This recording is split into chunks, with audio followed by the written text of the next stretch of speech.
los Mahatmas, las cartas en general de los Mahatmas. Vamos a empezar, si les parece. Como es un tema más profundo que el de la conciencia y el de la ciencia, vamos a hacer algunas otras invocaciones para que nos ayuden un poco a exprimir el seso y poder entender mejor las cosas que aquí se nos comentan. Entonces, esta es la historia de lo que Annie Besant hizo con la invocación. Y vamos a leerla rápido, nada más como breviario cultural. No la voy a volver a leer después, pero es para que entendamos por qué. Esto está hecho por Joy Mills. Dice: a principios del año 23, la doctora Annie Besant, entonces presidenta de la Sociedad Teosófica, escribió unas líneas que desde entonces se han vuelto muy conocidas entre todos los miembros alrededor del mundo. Se han traducido a varios idiomas, se han convertido sin duda alguna en una parte casi indispensable del vocabulario de todo teósofo. Las palabras se han musicalizado, hay musicalización de Ovída Culta, entonado y cantado en todas las reuniones de la Ciudad Teosófica celebradas desde ese año, no se han abierto sin recitar esos versos.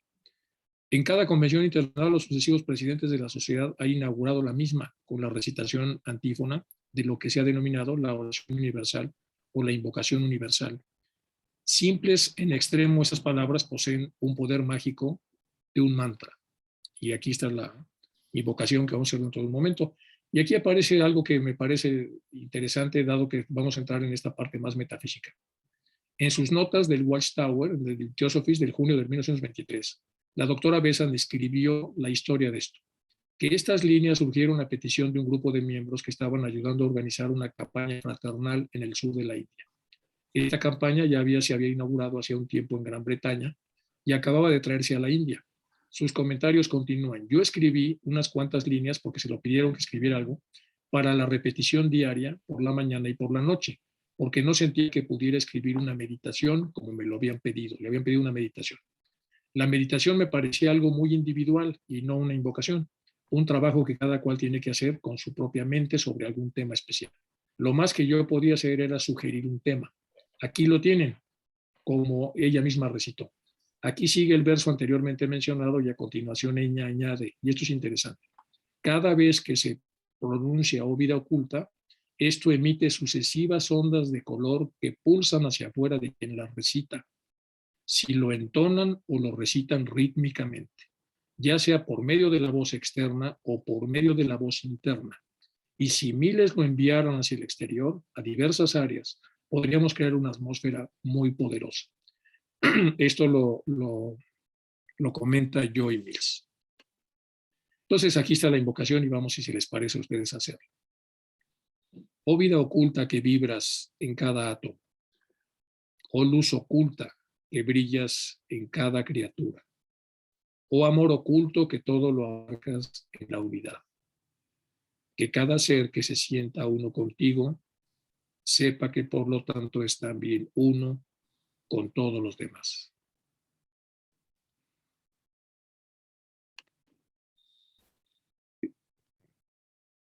Así sea, y pasamos ahora, esta es la invocación de Radha. Hay una beatitud y un poder más allá de nosotros mismos que viene en ayuda de aquellos que están preparados para recibir. Nos dirigimos respetuosamente hacia aquella beatitud, aquellas grandes fuentes de las cuales emanan incesantemente la fortaleza y la inspiración hacia todos los que estamos resueltos a abandonar el yo personal para desarrollarnos, aprender y compartir fraternalmente y sin reservas. Esta es una tercera invocación. Nos dirigimos con respeto a los grandes seres de luz infinita, a las divinidades que ayudan a la humanidad, a los amados Mahachohans y maestros de sabiduría. Pedimos su auxilio para comprender lo oculto.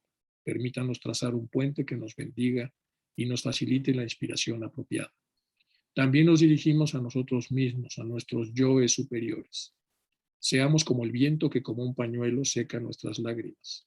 Seamos como el sol que como una antorcha todo lo ilumina. Seamos como la tierra que como un santuario todo lo posibilita. Seamos como el agua que como un torbellino todo lo disuelve. Seamos como el estudiante fiel que nunca pone en duda a sus maestros, que siempre los ama con devocional afecto, que siempre los admira y los respeta porque sabe que son el divino camino que a todos nos aguarda. Bueno, vamos a regresar ahora sí vamos a tratar de entrar en tema. Y este es el último slide para tratar de repasar un poco lo que ya habíamos visto en la primera sesión. Todas las mañanas está hablando de las cartas, la casa del maestro KH. Todas las mañanas un número de personas, no exactamente alumnos, sino todo tipo de personas, sino seguidores, vienen a la casa del maestro KH y se sientan en la terraza y fuera de ella. A veces les da una pequeña charla, una especie de conferencia, pero lo más frecuente es que prosiga con su trabajo y no se fije en ellos más que con una sonrisa amistosa, con la que parecen igualmente contentos. Evidentemente vienen a sentarse en su aura y venerarlo. A veces toma su comida en presencia, sentado en la galería, con esta multitud de tibetanos y otros en el suelo a su alrededor, pero generalmente come solo en una mesa de su habitación. Es posible que mantenga la regla de los monjes budistas y no coma después del mediodía, porque no recuerdo haberlo visto comer por la noche. Incluso es posible que no necesite comida todos los días. Lo más probable es que cuando se sienta inclinado, ordene la comida que a él le gustaría y no tome sus comidas en los horarios establecidos. Le he visto comer pastelitos redondos, morenos y dulces. Están hechos de trigo, azúcar y mantequilla y son del tipo ordinario. En esto nos quedamos. Recuerda que habíamos visto la descripción que hacía Leadbeater de lo que son las casas de los maestros y terminábamos con esto. Y luego aquí está el porcentaje: sabiduría, amor, voluntad y cualidades divinas, y aquí es lo que nosotros tenemos. Aquí estamos nosotros con un porcentaje pues muy, muy escaso. Está en John Aljo, que sería la cuarta generación o quinta, pues, con un porcentaje mayor. Taimni, con un porcentaje mucho mayor. Olcott, Leadbeater, Besant, que es la llamada segunda generación, que tienen un porcentaje mayor de esta sabiduría. HPV, mayor. Los Mahatmas y el Mahachohan, que está aquí, y luego la Serapías. Pueden cerrar, por favor, los micrófonos para continuar. Entonces nos estamos moviendo desde aquí para tratar de comprender lo que podamos que viene de allí. Bueno, aquí está el primer rayo de los adeptos. Continúa entonces el libro de Leadbeater. Volviendo ahora a una consideración de la apariencia personal de estos grandes seres, que se modifica en cierta medida por el rayo o tipo al que pertenece cada uno de ellos. El primer rayo tiene como característica más destacada el poder, y los que nacen de él son los reyes, los gobernantes del mundo interior, del mundo espiritual en primer lugar, pero también en el plano físico. Cualquier hombre que posea en un grado muy inusual las cualidades que le permitan dominar a otros hombres y guiarlos suavemente a lo largo del curso que desea, es probable que sea un hombre del primer rayo, que tiene o que tiende hacia el primer rayo. Tal figura real es el señor Vaibhasvata Manu, el regente de la quinta raza raíz, que es el más alto de todos los adeptos. El adepto más alto es este Vaibhasvata Manu. Con 6 pies y 8 pulgadas de altura, es muy alto, perfectamente proporcionado, es decir, la proporción es algo que se ve en anatomía, que es si las personas están bien conformadas y proporcionadas. Es el hombre representante de nuestra raza. Es su prototipo. Y todos los miembros de esa raza descienden directamente de él. Es como el átomo que habíamos visto hace un momento cuando hablamos un poco del vórtice que inicia un sistema solar. El Manu tiene un rostro muy llamativo de gran poder, una nariz aguileña, una barba castaña, abundante y suelta, ojos marrones y una cabeza magnífica, de porte leonino. Es alto, dice nuestro doctor Besant, y de majestad como la de un rey, con los ojos penetrantes como las de un águila, rojizos y brillantes con luces doradas. Actualmente vive en las montañas del Himalaya, no lejos de la casa de su gran hermano, el señor Maitreya. Tal figura también es el maestro Morya, el lugarteniente y sucesor del señor Vaibhasvata Manu y futuro Manu de la sexta raza rey. Es un rey Rajput de nacimiento y tiene una barba oscura dividida en 2 partes, oscura casi negra, cabello que le cae hasta los hombros, y ojos oscuros y penetrantes llenos de poder. Mide 6 pies y 6 pulgadas de alto, también es muy alto, y se comporta como un soldado, hablando en oraciones cortas y concisas, como si estuviera acostumbrado a ser obedecido al instante. En su presencia hay una sensación de poder y fuerza abrumadoras, y tiene una dignidad imperial que obliga a la más profunda reverencia. Bueno, nos sigue dando aquí Leadbeater entonces a través de sus capacidades clarividentes una descripción tanto de cómo viven, dónde viven, qué hacen, cuál es la vida diaria de los maestros, y ahora nos pone dos excelentes retratos en forma de ensayo para poder imaginarnos cómo son los maestros, en este caso el último, que es el maestro Moria. Bueno, Madame Blavatsky nos ha contado a menudo cómo conoció al maestro Moria en Hyde Park, en Londres, en el año de 1851. Hyde Park es un parque enorme que está en el centro de Londres y es como el Central Park de Nueva York, pero más grande, más amplio aparentemente, no lo sé, pero da esa impresión. Es un parque muy grande de la ciudad. Entonces, cuando vino con otros príncipes indios para asistir a la primera gran exposición internacional. Curiosamente, yo mismo, está hablando Leadbeater, entonces un niño de 4 años, también lo vi, sin saberlo. Recuerdo que me llevaron a ver una espléndida procesión en la que, entre muchas otras maravillas, venía un grupo de jinetes indios ricamente ataviados, vestidos. Magníficos jinetes eran, montando sus corceles tan finos, supongo, como cualquiera en el mundo. Y era natural que mis ojos de niño estuvieran fijos en ellos con gran deleite, y que fueran quizás para mí la mejor exhibición de ese maravilloso y excelso espectáculo de hadas.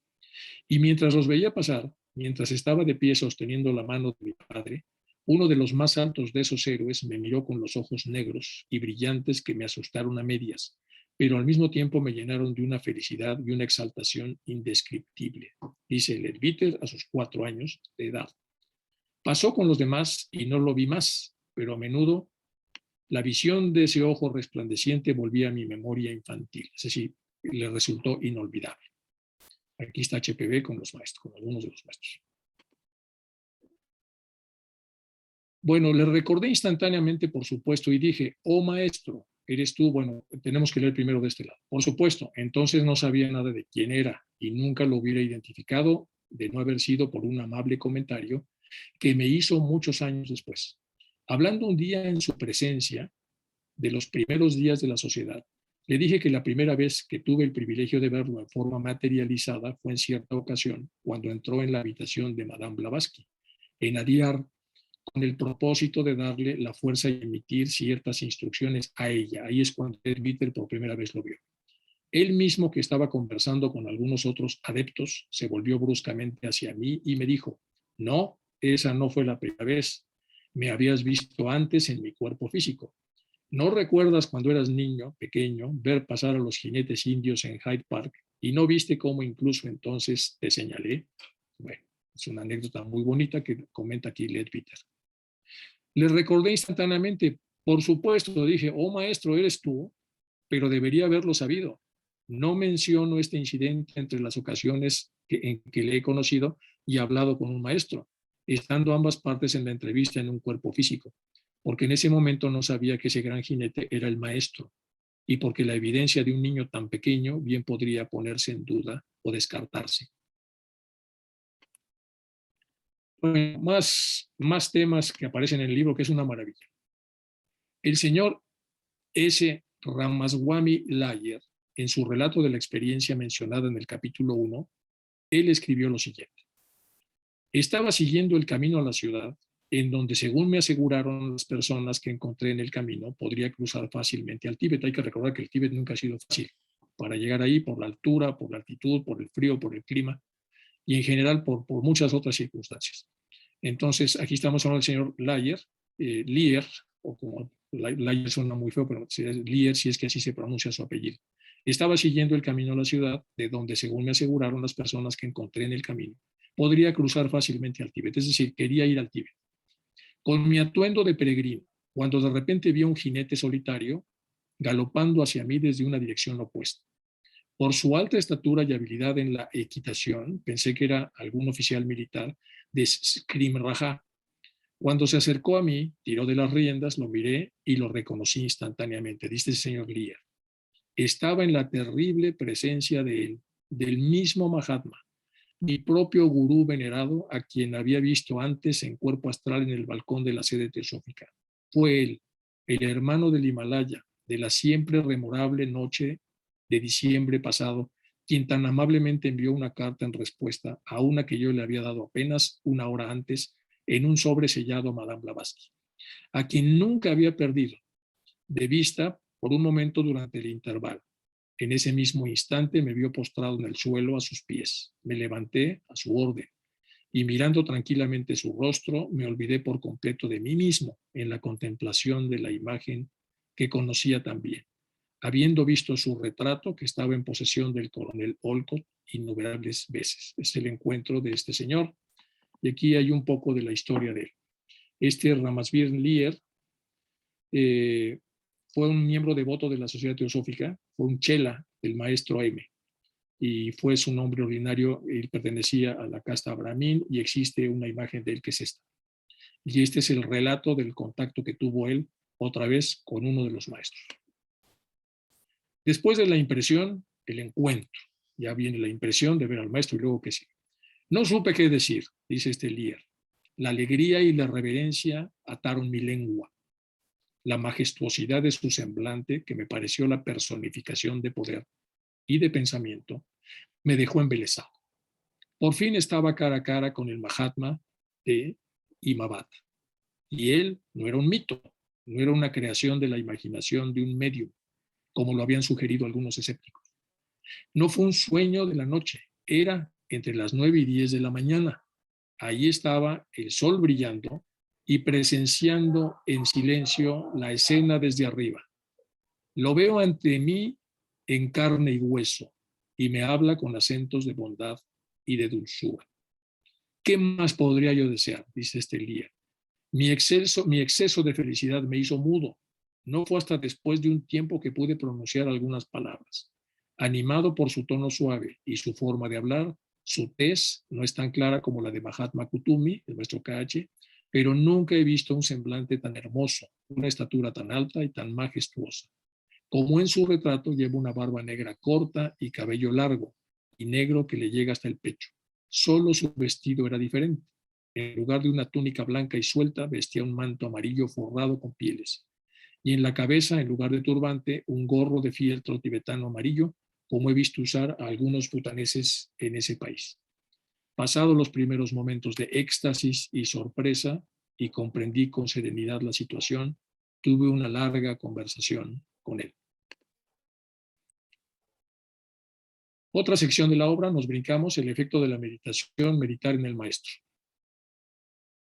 Recuerde también que todo aquel que medita en el maestro establece una conexión definida, un puente con él, que se muestra a la visión clarividente como una especie de línea de luz.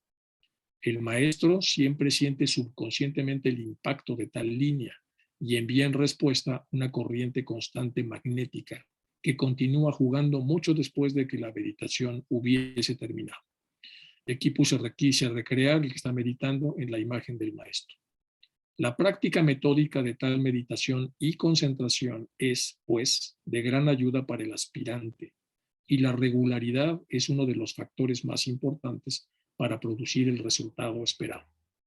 Debe llevarse a cabo todos los días a la misma hora y debemos perseverar constantemente en ella, aunque no produzca ningún efecto evidente aparentemente. Cuando no aparece ningún resultado, debemos tener especial cuidado para evitar la depresión, porque eso hace más difícil que la influencia de un maestro actúe sobre nosotros. Y también muestra que estamos pensando en nosotros mismos más que en él. Bueno, este es el efecto de la meditación cuando nosotros meditamos pensando en la presencia del maestro. El camino al maestro. Al comenzar esta práctica de meditación, es deseable observar de cerca sus efectos físicos. Los métodos prescritos por aquellos que entienden el asunto nunca deben causar dolor de cabeza o cualquier otro dolor. Sin embargo, tales resultados ocurren a veces en casos particulares. Es cierto que la meditación tensa el pensamiento y la atención un poco más allá de su punto habitual en cualquier individuo, pero eso debe hacerse con tanto cuidado, tan libre de cualquier tipo de exceso como para no causar efectos nocivos físicos que puedan complicar el establecimiento del puente, en este caso con la imagen del maestro. Vamos a leer otra vez porque es importante. Al comenzar, para quien lo decida, esta práctica de contactarse con la imagen del maestro, es decir, esta práctica de meditación, es deseable, vean el verbo que utiliza, deseable, observar de cerca sus efectos físicos. Para eso hay que hacer un ejercicio de concentración. Los métodos prescritos por aquellos que entienden el asunto nunca deben causar dolor de cabeza. Los métodos que se nos digan para hacer esto nunca deben causar tanta tensión que puedan llegar a producirnos dolor de cabeza o cualquier otro dolor. Sin embargo, tales resultados podrían llevar a ocurrir a veces en casos particulares. Es cierto que la meditación a veces, cuando se hace de esta manera, tensa el pensamiento y la atención un poco más allá de su punto habitual en cualquier individuo. Pero eso debe hacerse con tanto cuidado, tan libre de cualquier tipo de exceso como para no causar efectos nocivos físicos. Es decir, descansados, sin presión, relajados, tratando de focalizar y tratando de producir la experiencia, aunque no dependerá de nosotros la respuesta. A veces una persona lo toma demasiado enérgicamente y durará demasiado tiempo, o cuando el cuerpo no está en un estado de salud adecuado y la consecuencia es una cierta cantidad de sufrimiento. Es fatalmente fácil presionar el cerebro físico de uno demasiado, y cuando eso sucede, a menudo es difícil recuperar el equilibrio. A veces se puede producir una condición en unos pocos días que llevará años corregir, o sea, hay que irse con cuidado. Así que cualquiera que comience a sentir algún efecto desagradable debe detener la práctica de inmediato por un tiempo y atender su salud física, y si es posible, consultar a alguien que sepa más que él sobre este tema. Y aquí viene otra parte del libro que se llama La ecuación personal. Y aquí está la referencia al libro del hombre visible e invisible, también de Charles Leadbeater. Para aquellos de nosotros que aún no hemos alcanzado ese nivel, porque vamos apenas caminando detrás de muchos, la ecuación personal seguramente se entrometerá. Desgraciadamente, a menudo lo hace no solo con respecto al estilo de la comunicación, que después de todo no es tan importante y puede descartarse fácilmente, sino también con respecto a su sustancia. Para comprender por qué y cómo es esto así, debemos considerar por un momento la constitución y el desarrollo del hombre a través del cual llegarán o llegan los mensajes. Nuestros estudiantes mayores recordarán que en el libro El hombre visible e invisible di varias ilustraciones de los cuerpos astrales, mentales y de los hombres en varias etapas de su progreso. Estas ilustraciones, sin embargo, daban solo la apariencia exterior de estos cuerpos, esa parte de cada vehículo que está siempre en relación con el mundo astral o mental y que rodea al hombre, y por lo tanto se mantiene en una condición de actividad bastante constante.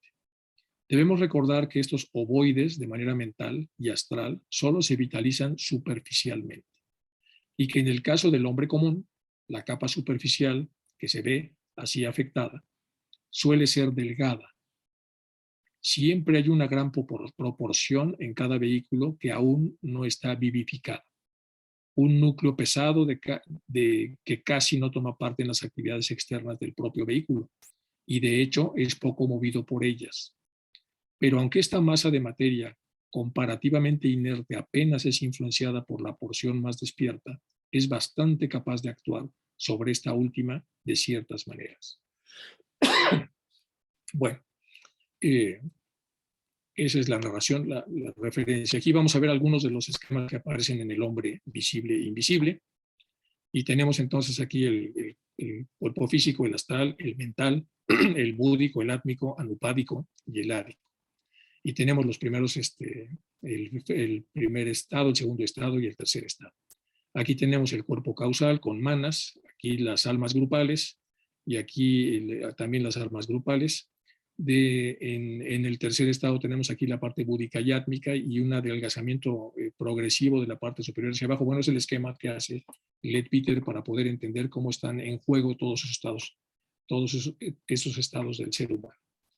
Luego aquí aparece otro esquema también muy interesante del hombre visible e invisible que baja desde los Yan Chuans, los adeptos, discípulos, el hombre, los animales, los grandes reptiles, los mamíferos inferiores y después los árboles, etcétera, hasta llegar a la Tierra. Y de este lado tenemos los Arupadevas, es decir, los dioses que no tienen todavía forma, los Rupadevas, los que sí tienen, los Kamadevas, y luego hacia abajo ya empieza a dividirse aquí en un montón de en un montón de entidades hasta llegar a la parte del agua y de la tierra, y luego lo que sería la vida mineral. Todas estas cosas vienen en este libro que él explica que es un gran libro, y como está narrándolas, por eso me permití poner algunos de los esquemas que aparecen ahí. Este es otro de los esquemas de Charles Leadbeater del hombre visible e invisible. Está entonces la vida mineral, la vida vegetal, el reino de animal, después la humanidad, que aparece aquí dividida en la humanidad ritualística, que utiliza mucho el simbolismo y el ceremonialismo, la parte filosófica del ser humano, que son sintéticos, analíticos, artísticos o humanitarios, los ejecutivos, que trabajan más de manera magnética y dramática, los científicos, que son más teoréticos, experimentales, reverenciales o espectaculares, los dramáticos, que son actores, devocionales o mártires, que son filósofos o ejecutivos guerreros, los affectionate, que los afectivos, que son los que sienten un intenso amor por sí mismos o por los demás, y los filantrópicos, y los devocionales altos, que serían los que van directo hacia Dios a través de una meditación concienzuda, disciplinada y bien hecha. Y con eso nos da una explicación entonces o una diferenciación de lo que pasa en la humanidad con el uso de la mente en relación a los diferentes caminos que cada quien puede en diferentes encarnaciones tomar para poco a poco ir formando lo que sería el perfil necesario para poder trascender y llegar al final de las encarnaciones. Bueno, hemos hablado de la personalidad como siendo de hecho un fragmento del ego que actúa a través de estos vehículos inferiores. Por lo tanto, entonces vamos a hacer aquí una explicación de lo que viene aquí dentro de la misma obra, el sendero oculto y los intereses mundanos, que también tiene que ver con esta obra. No debería ser difícil darse cuenta de que el mundo que nos rodea es un mundo de ficción y que en realidad no importa qué experiencias puedan alcanzarnos en este mundo, en este plano. Todo lo que le pasa al hombre en el mundo externo es el resultado de su karma, ya lo sabemos. Las causas fueron sembradas en vidas anteriores, en el transcurso del tiempo, y ahora no pueden alterarse porque han sido creadas por cada quien. Por lo tanto, es inútil atormentarse por lo que nos pasa, porque nos tiene que pasar, porque nosotros lo hemos creado. No es sino el resultado del pasado y deberíamos tomarlo filosóficamente, es decir, apechugarlo.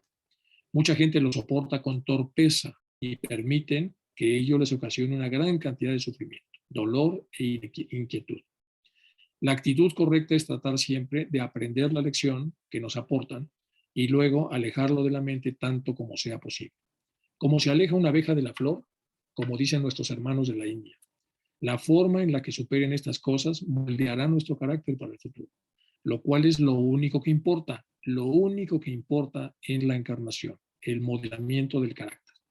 ¿Qué es el carácter? La forma más o menos permanente en la que la energía física y psíquica se comportan a lo largo de la vida a través del proceso de socialización o el proceso de asimilación. Por lo tanto, entonces, el que nosotros podamos formar un carácter sólido a través de ir pagando las deudas kármicas que tenemos, eso es lo que más importa o lo único que importa de la vida. Deberíamos servirnos del karma para desarrollar valor, fortaleza y otras buenas cualidades, y luego deberíamos apartarlo de la mente. Ya que se pagó, hay que quitarlo. Las gentes que fueron los cobradores de karmas que se sacaron a nosotros, debemos olvidarnos de ellos y entender entonces que ellos son simplemente elementos necesarios para que nosotros podamos pagar las cuentas pendientes que tenemos de otras vidas. Nos pasamos de este lado. Hemos hablado de la personalidad como siendo de hecho un fragmento del ego que actúa a través de estos vehículos inferiores, los cuerpos mental, astral y físico, dice Leadbeater. En el capítulo 8 de este libro, The Inner Life, bajo el título de Lost Souls, de los espíritus perdidos, en las pláticas del sendero del ocultismo, ahí se explica que el ego de ninguna manera está completamente alerta todavía, pero que en muchos casos lo que suponga que debemos llamar una gran parte de él, por absurdo que suene, aún no está en actividad. El ego, en una buena medida, no está totalmente en actividad. Es la mónada la que vivifica el ego, pero en todos nosotros el ego está todavía parcialmente despierto. Exactamente de la misma manera, es el ego el que anima a la personalidad. Pero este trabajo también está muy lejos de estar perfectamente hecho todavía. Ya a causa de estos hechos se establecen ciertas condiciones en las que nos conviene tomar una buena nota. En algún momento exaltado, una avalancha de poder del ego puede elevar temporalmente el nivel de la personalidad. Vamos a repetir. En algún momento de gran exaltación, una avalancha de poder del ego podría elevar temporalmente el nivel de la personalidad, mientras que, por otro lado, una presión constante de la parte no utilizada del cuerpo astral o mental podría por el momento rebajarlo apreciablemente. Bueno, la masa letárgica de materia no iluminada o no suficientemente iluminada tiene cierta vida y tendencias propias. Vamos a repetir esto, es importante.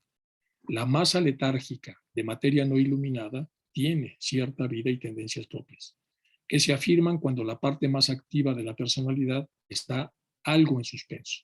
Y eso sucede más especialmente cuando el hombre mismo no está usando activamente esos cuerpos. Estas cualidades varían naturalmente con diferentes personas, pero casi siempre se destaca un intenso egoísmo.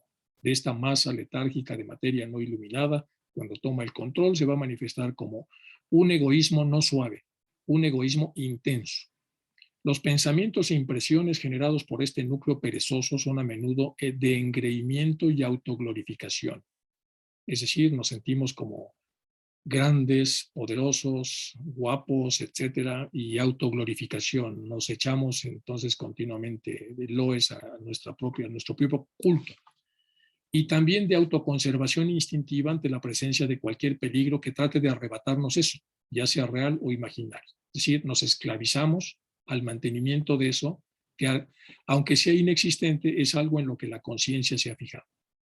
Antes de que lleguemos a las glorias resplandecientes del hombre desarrollado, ver el hombre visible, otra vez habla del hombre visible e invisible, hay un largo periodo de lento desarrollo durante el cual este núcleo pesado está siendo penetrado gradualmente por la luz. Es decir, somos esto en las primeras encarnaciones, y esto hace un núcleo muy denso, y poco a poco la luz empieza a abrirse paso en esto para tratar de hacernos que abandonemos este espacio e iniciemos la senda del desarrollo.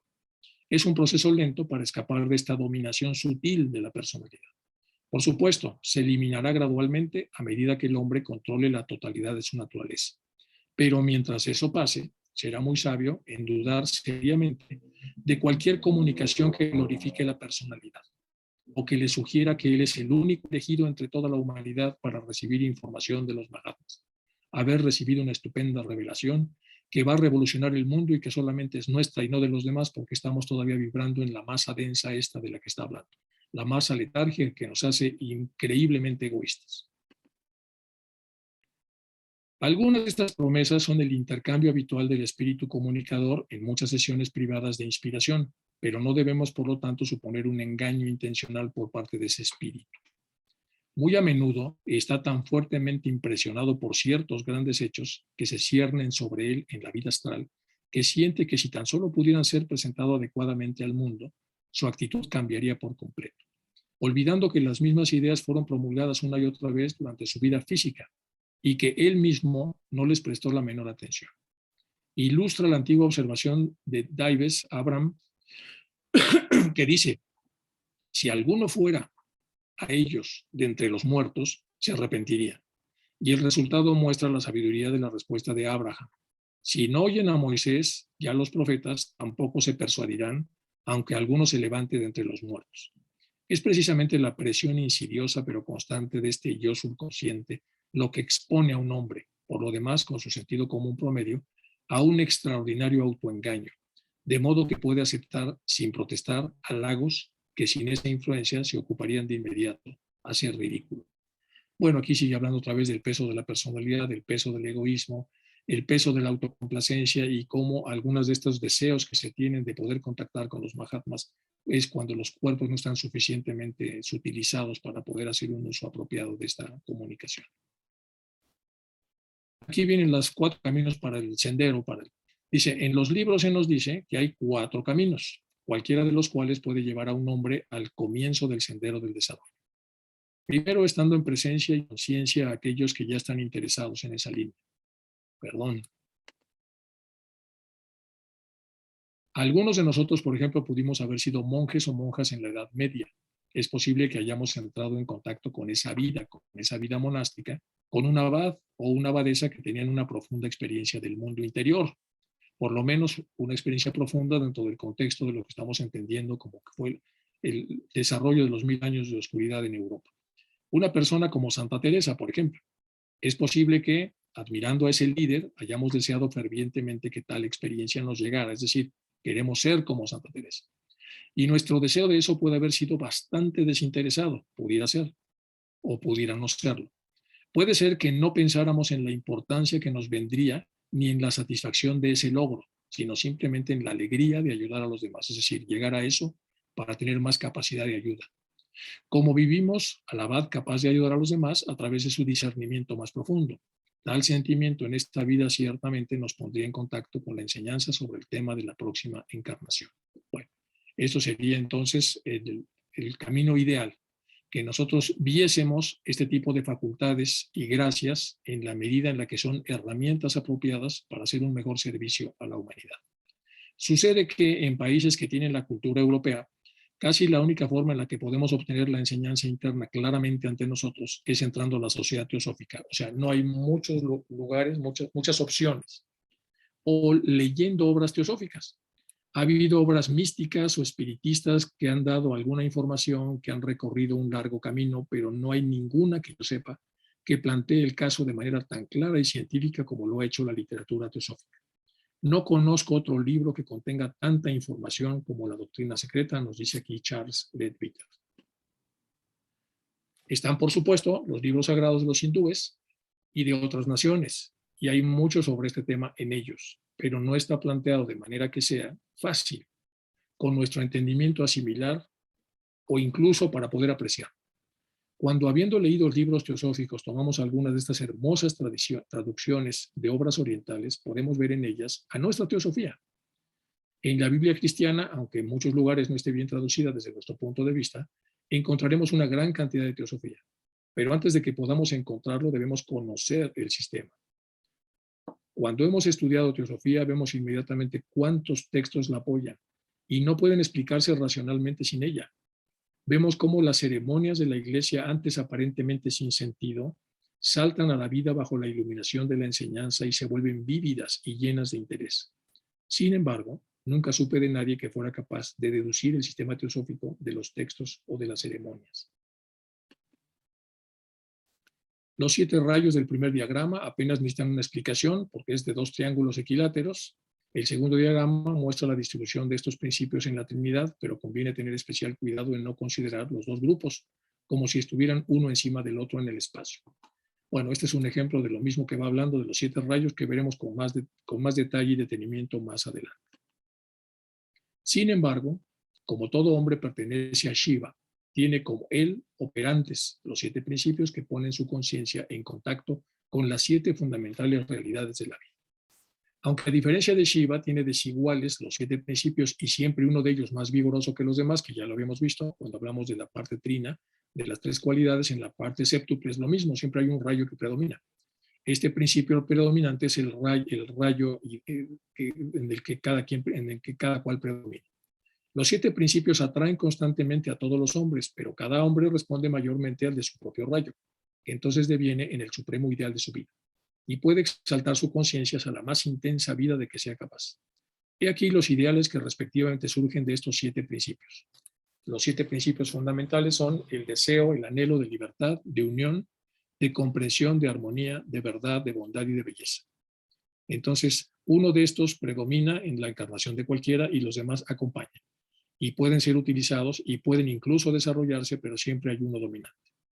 Icha es voluntad, vamos a leerlos otra vez, entonces son estos anhelos de libertad, de unión, de comprensión, de armonía, de verdad, de bondad y de belleza. Icha es voluntad, del examen que hicimos de este principio se infiere claramente que es libre la vida de en quien predomine la voluntad, pues entonces prefiere la libertad a cualquier otro bien del mundo, si es que fuera la libertad la que es predominante en él. Ñaña es la sabiduría, que según vimos pone una conciencia en perfecta vibración de simpatía con otra conciencia siempre que ésta represente el aprender algo. Es el amor que sin cesar anhela más íntima unión. aunque la absoluta unidad, como la absoluta libertad, solo es posible en Ananda. En los inicios del siglo XIX, los 7 rayos aparecieron de forma más elaborada en las enseñanzas de la teosofía, primero presentadas por HPB y posteriormente por el maestro tibetano Dugwal Kul a través de Alice Bailey, ambos basados en la teoría hilozoísta. Según los teósofos, este concepto ya se encontraba en la religión hinduista. Tenemos aquí los rayos con sus colores, el primero, el segundo, el tercero, el cuarto, el quinto, el sexto y el séptimo. La cualidad del primero, voluntad y poder, su color es el azul, el órgano el dedo de Dios, el reino solar, planeta Plutón, el chakra glándula, el coronario pineal y la joya, el diamante. Y aquí tenemos entonces un cuadro de correspondencias. El segundo es el amor y sabiduría, el color es el amarillo, el órgano es la comprensión de Dios, del uno, el reino es el reino planetario, el planeta es Júpiter, el chakra glandular es el cardíaco y el timo, y la joya es el zafiro. El tercero es la inteligencia activa, el color por lo tanto es el rojo, el órgano es el ojo de Dios, el reino es el reino de Dios, el planeta es Venus, el chakra es el laringio y la tiroides, la joya es esmeralda. El cuarto es armonía, el color es el blanco, el órgano es la belleza de la revelación, el reino es el reino humano, el planeta es Mercurio, el chakra glándula es el básico y las glándulas suprarrenales, y la joya es el jaspe. El quinto es la ciencia concreta, el color es el verde, la mente de Dios, el reino animal, el planeta Saturno, y es el entrecejo y la pituitaria, y la joya es el topacio. El sexto es amor y devoción, el color es oro rubí, el órgano es el deseo de las naciones, el reino es vegetal, el planeta Neptuno, el chakra glandular es el plexo solar y el páncreas, y la joya es el rubí. Y finalmente el séptimo es el orden ceremonial, su color es el violeta, el órgano es la palabra de poder, el reino es el reino mineral, el planeta es Urano, el chakra y la glándula es la parte sacra, y la joya es la amatista. Bueno, esta zona de correspondencias de los rayos y la predominancia que en cualquiera de nosotros puede tener alguno de ellos con sus correspondencias es todo un sistema a través del cual entonces el que quiere desarrollar un rayo tiene que hacerse con la idea de que ese rayo tiene no nada más estas correspondencias, sino muchísimas más. Es decir, el entrar en una forma de correspondencia que tiene que ver con un rayo indica entonces una hermandad con una enorme cantidad de elementos. Los límites de estos 5 rayos, del 3 al 7, la más alta iniciación que se puede tomar en nuestro globo es la de Maha Chohan, pero es posible ir más allá en el primer y segundo rayo, que no conocemos, como se indica en la siguiente tabla de iniciaciones, de la cual se verá que la iniciación de Buda es posible en los rayos segundo y primero, y que el adepto puede ir aún más lejos que el primero. Para que no parezca que en este hecho hay algo de la naturaleza de una injusticia, debe quedar claro que el nirvana es alcanzable tan pronto en un rayo como en el otro. Cualquier hombre al alcanzar este nivel de asheka es inmediatamente libre de entrar. Esta condición de bienaventuranza por un periodo que a nosotros nos parecería una eternidad, pero en él entra enteramente en su primera etapa, la cual, exaltada infinitamente más allá de nuestra comprensión, tal como es, está aún muy por debajo de las etapas superiores disponibles para el Chohan y el Maha Chohan respectivamente, mientras que incluso estos a su vez palidecen ante la gloria de esas divisiones del estado nirvánico al que llegan aquellos adeptos que hacen el tremendo esfuerzo necesario para tomar durante la vida terrestre las iniciaciones aún más elevadas del primer y segundo rayo. También es posible un mayor progreso en los 5 rayos para aquellos que emprenden otras líneas de trabajo fuera de nuestra jerarquía. Aquí hay varias cosas importantes. Aquí hay un ejemplo de los rayos con sus colores y que todos al final vienen del rayo central, del rayo 1, es decir, de la naturaleza 1. Pero aquí está hablando entonces de las jerarquías más elevadas que conocemos, de los adeptos, y está hablando también del Maha Chohan, y por debajo de él los Mahatmas, y por debajo de ellos algunos de las almas que nos han ayudado a transferir esta información como amanuenses de estos grandes seres, como el caso de HPB, y otros en el siguiente nivel que, habiendo desarrollado habilidades enormes de clarividencia, clariaudiencia y algunas otras formas de sensibilidad perceptual especial, como Charles Peter y Annie Besant, han podido crear estas obras a través de la percepción humana de lo que sucede en vivo en relación a las habilidades que tienen, y así sucesivamente hacia abajo. Cambio de rayo. La posibilidad de cambiar de rayo de 1 por la firme determinación de hacerlo, deja todos los caminos igualmente abiertos para el estudiante de ocultismo. Se sabe que tanto los maestros con los que la sociedad teosófica ha estado más estrechamente relacionada han optado por hacer este esfuerzo, como aquellos de nosotros que deseamos conservar nuestra afiliación con ellos. Como individuos estamos conscientes o inconscientemente en curso de hacerlo. Además, el método por el cual se efectúa la transferencia es bastante simple en teoría, aunque a menudo muy difícil de llevar a cabo en la práctica. Si un estudiante del sexto rayo devocional desea transferirse al segundo rayo, el de la sabiduría primero debe esforzarse por ponerse bajo la influencia de la segunda subdivisión de su propio sexto rayo. Luego tratará de intensificar constantemente la influencia de ese subrayo en su vida, hasta que finalmente se vuelva dominante. Así, en lugar de estar en la segunda subdivisión del sexto rayo, se encontrará en la sexta subdivisión del segundo rayo.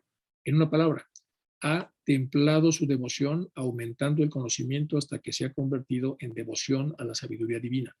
A partir de ahí, si lo desea, mediante un esfuerzo lo suficientemente enérgico y continuado, puede transferirse a alguna otra subdivisión del segundo rayo en el que ya está hollando. Evidentemente, aquí tenemos una desviación de las reglas ordinarias de procedimiento, porque una mónada que salió a través de un espíritu planetario o regresa a través de otro, tales intercambios son comparativamente raros y tienden a equilibrarse satisfactoriamente al final. Las transferencias son generalmente al primer y segundo rayo. Vamos a ver lo que nos está diciendo. Está diciendo que del sexto, que es amor y devoción, con oro rubí, quiere pasar al segundo, que es amor y sabiduría, del amarillo.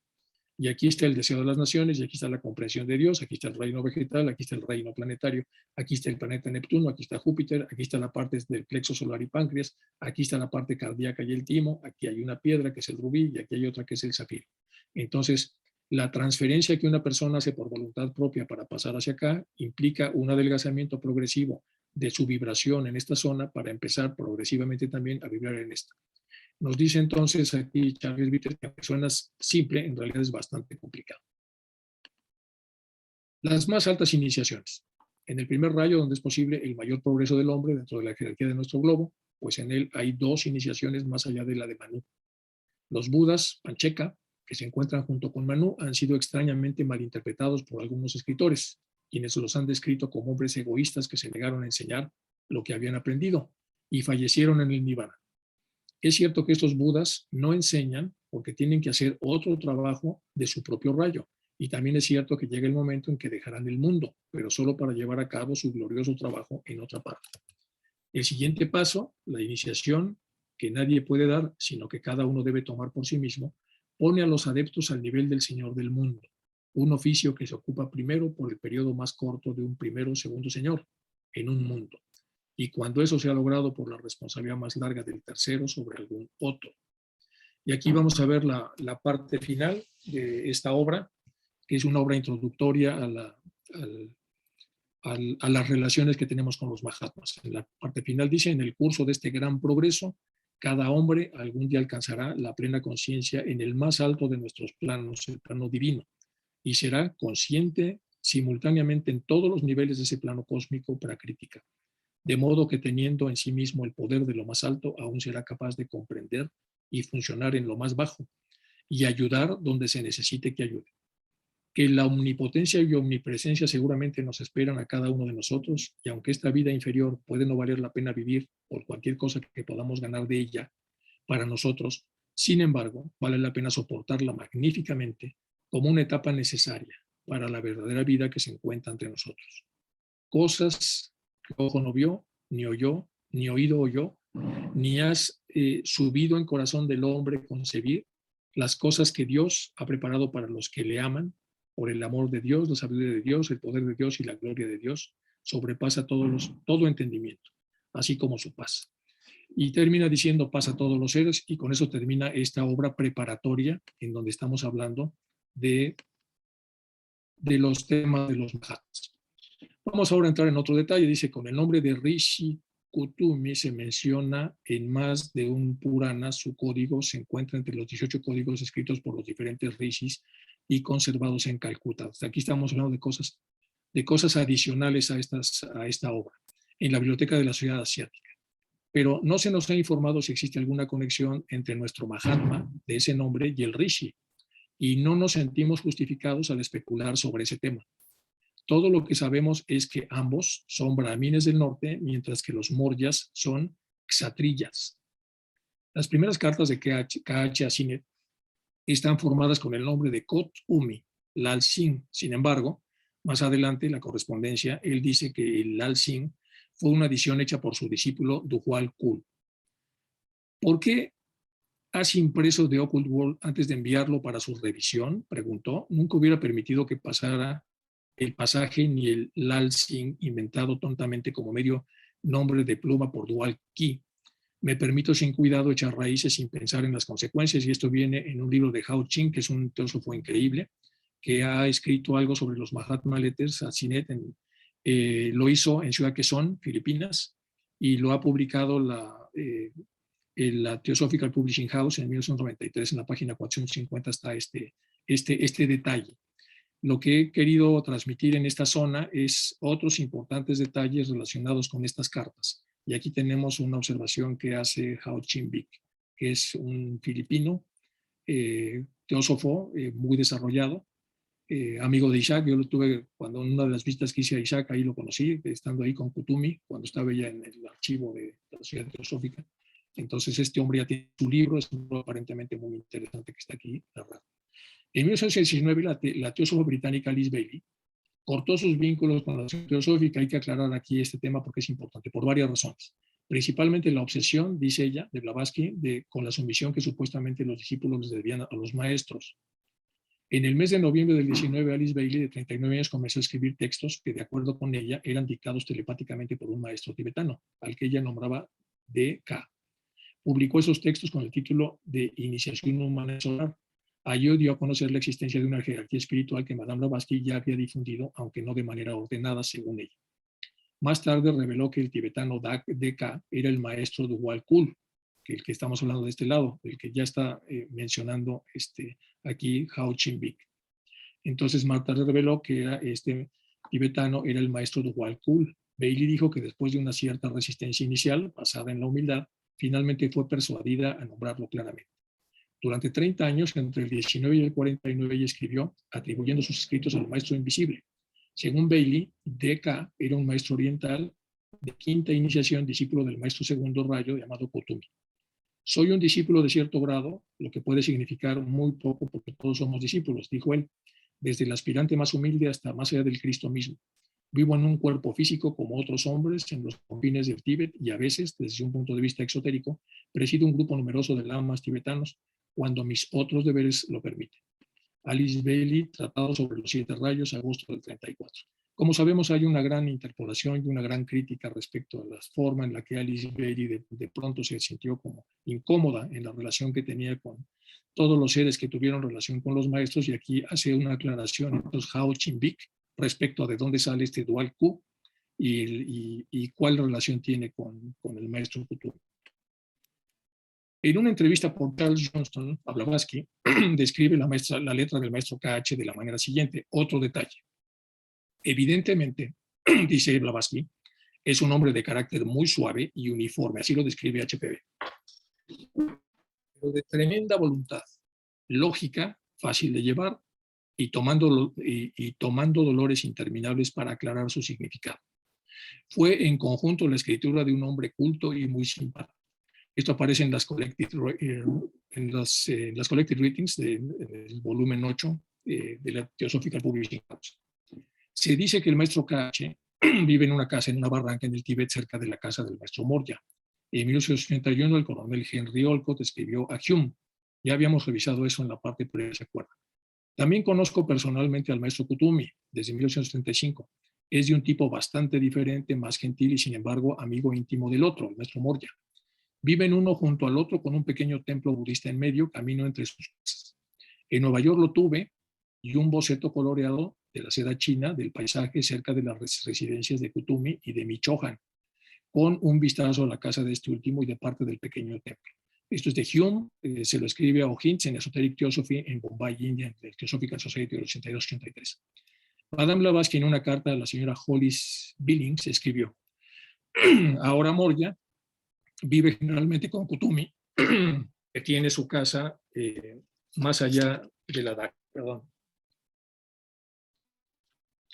que se encuentra en el pequeño Tíbet y ahora pertenece a Kashmir. Es un gran edificio de madera en forma de pagoda de moda china entre un lago y una hermosa montaña, Blavatsky, otra vez en el Theosophical Forum, Point Loma, California, mayo del 36. Esta es la vista aérea de las montañas de Karakoram, donde se supuestamente está, de lo que está hablando aquí HPV. Dice la cordillera del Karakorum, el turco Pedregal Negro, es con Himalaya una de las grandes cordilleras de Asia, situada en la frontera entre Pakistán, Kirguistán de la India, Ladakh, en el estado Jammu y Cachemira, y China, región autónoma de Xinjiang. Tiene una longitud de 500 kilómetros y es la región del mundo con más glaciares fuera de las regiones polares. Es decir, están los dos polos y esta con la mayor cantidad de glaciares, que son nieves eternas, como todos sabemos. 5 de las 14 cumbres de más de 8.000 metros que existen en la Tierra se encuentran en esta cordillera de donde estamos hablando, que es de las que estamos hablando, donde tienen su residencia los maestros. Más detalles.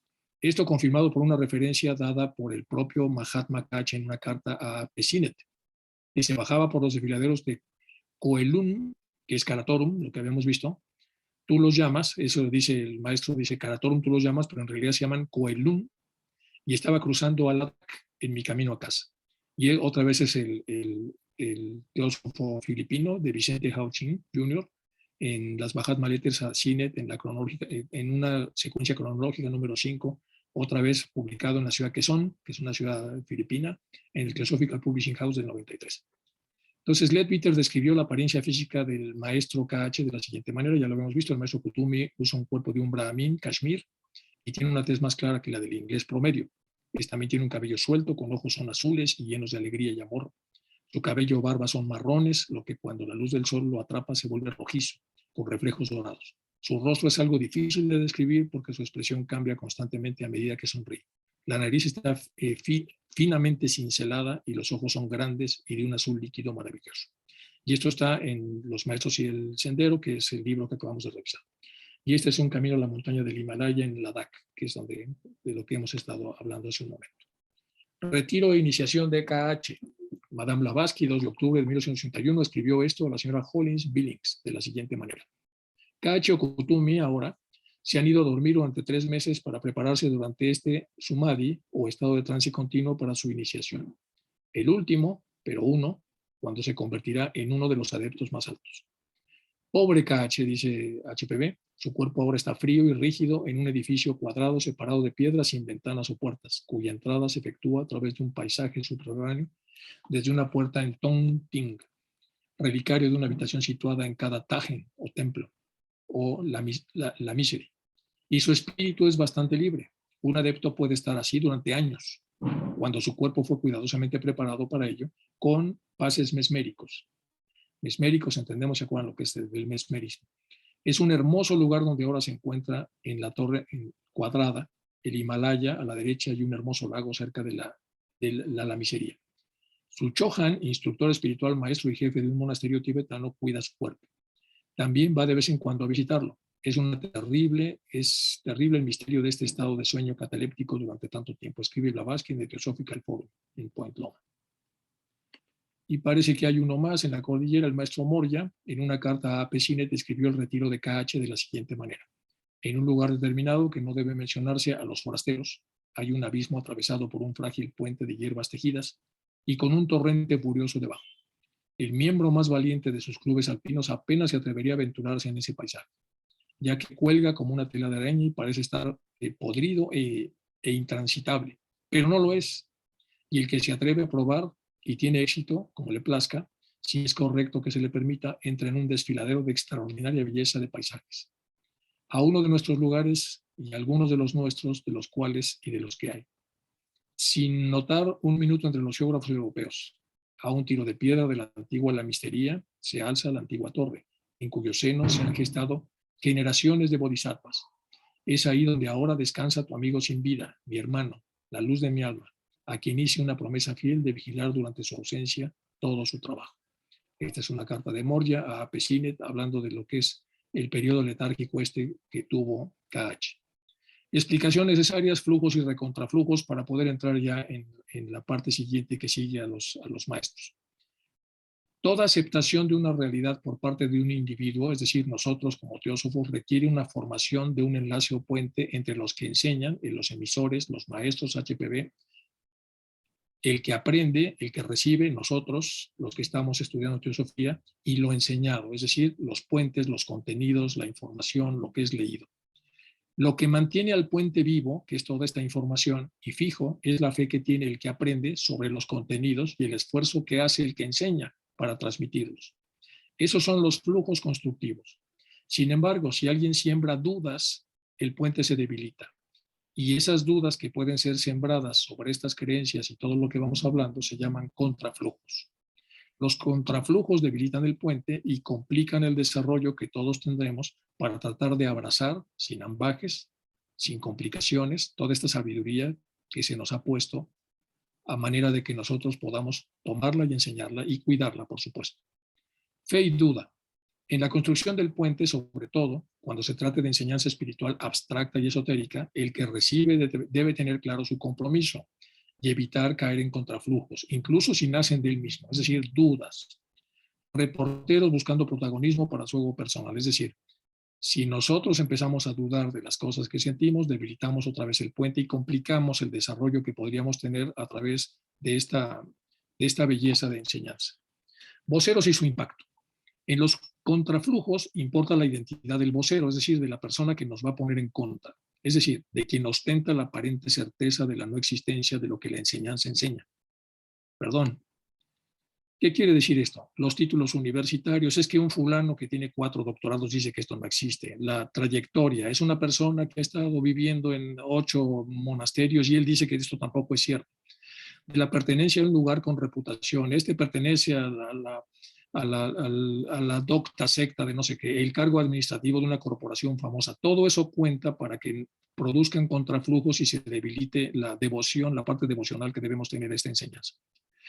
Las aparentes pruebas y su efecto, finalmente, cuando el contrafuego se ha convertido en vocero que representa una institución aparentemente respetable y presenta pruebas incompletas o falsas, pero pruebas al fin y al cabo, los contrafuegos adquieren fuerza y debilitan la fe del aprendiz. Y esto ocurre muchas veces cuando se muere, por ejemplo, un lama y se inventa que el lama hizo un comentario contrario a las creencias que nosotros tenemos y esto se publica y o sea, al final, la explicación necesaria de todo esto es que estamos leyendo literatura sagrada, se van a presentar montones de contrafuegos, y estos contrafuegos son cosas que ponen en duda o que hacen complicaciones sobre esta enseñanza o que la critican o lo que fuere, y nosotros debemos poner aquí un escudo importante para poder continuar con lo que vamos a seguir viendo en estos temas y después de continuar, ir venciendo los contrafuegos para mantener al puente limpio y sólido y poder llegar así entonces a la parte más profunda de toda esta enseñanza. Con esto concluimos entonces la segunda parte, terminamos ya el libro Leadbeater y agregué una parte de cosas interesantes que habría que ver sobre los Mahatmas antes de continuar.